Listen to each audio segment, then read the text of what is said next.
Hello बच्चों, आज की वीडियो में हम देखने वाले हैं किसी भी क्वाड्रेटिक इक्वेशन को बाय फैक्टराइजेशन, मतलब बाय स्प्लिटिंग मिडिल टर्म, बीच की टर्म को स्प्लिट करके कैसे फैक्टराइज करते हैं, मतलब उसके कैसे फैक्टर लाते हैं। तो सबसे पहला स्टेप हमारा क्या बनता है कि एक्स स्क्वायर के साथ जो को एफिशिएंट, इसको को एफिशिएंट बोलते हैं, एक तो ये और एक कांस्टेंट टर्म, इन दोनों की हम सबसे पहले स्टेप में करते हैं मल्टीप्लाई। ठीक है, तो 5 × 2 करेंगे, हमारा बनेगा 10। ठीक है, ये जो 10 आया इसके फैक्टर्स कर लेते हैं। सबसे पहले आप करो कि 1 × 10, ये 1 के टेबल में 10 टाइम्स आता है तो 1 × 10, 1 × 10 = 10 होता है। फिर ये 2 के टेबल में आएगा, 2 × 5 = 10।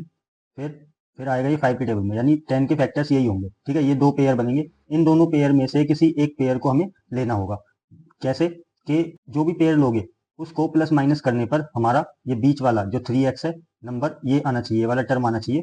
तो 10 में से माइनस करोगे 1 तो बनेगा 9, तो ये वाला पेयर नहीं हो सकता। तो बचा पेयर 5 और 2 का, 5 में से 2 माइनस करेंगे तो हमारा 3 आ जाएगा। ठीक है, तो इस तरीके से हम क्या करेंगे, पहले 5x² माइनस तक लिख लेंगे और ब्रैकेट में हम लिखेंगे 3x को स्प्लिट करके, तो 5x - 3x लिख लेंगे, 5x - 3x, तो 5x - 2x। ठीक, और बाहर जो बचा माइनस का 2 और इक्वल में 0। अब ब्रैकेट ओपन करेंगे तो ये आ जाएगा 5x² minus 5x, minus minus ये प्लस हो जाएगा, और 2x माइनस का 2 इक्वल में 0।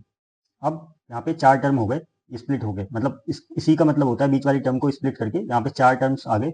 अब यहाँ पे दो दो के पेयर बन जाएंगे। ठीक है, पहले पेयर में से कुछ कॉमन आएगा, यहाँ पे 5x कॉमन है। ठीक, तो 5x कॉमन ले लेंगे। अब अंदर क्या बचेगा, यहाँ से 5 से 5 कैंसिल और x से इसका एक x कैंसिल, तो अंदर बचेगा x माइनस इस 5x से ये वाला 5x वन टाइम जाएगा तो एक यहाँ पे लिख लेंगे, ये वाला प्लस का साइन यहाँ लगाएंगे।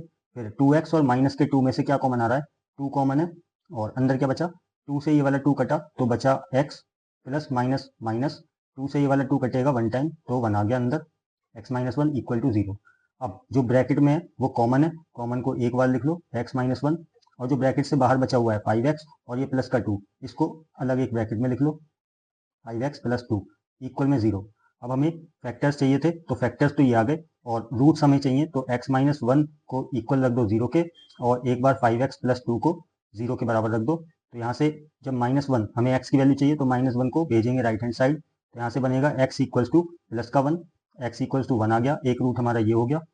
और यहाँ से हमें x की वैल्यू चाहिए तो प्लस का 2 पहले जाएगा, -2 बनेगा, तो -2, और फिर पीछे से 5 हमारा मल्टीप्लाई में x के साथ, तो मल्टीप्लाई वाली चीज़ नीचे आ जाती है, तो डिवाइड में, तो x की वैल्यू -2/5, एक x की वैल्यू ये हो गई, मतलब x के दो रूट्स आ गए, x = 1, x = -2/5। ठीक है, तो आई होप कि आपको ये वाला splitting by splitting middle term अच्छे से समझ आ गया होगा। वीडियो अच्छी लगी है तो वीडियो को ज़्यादा से ज़्यादा लाइक करें, शेयर करें, और चैनल पर अगर पहली बार आए हैं तो चैनल को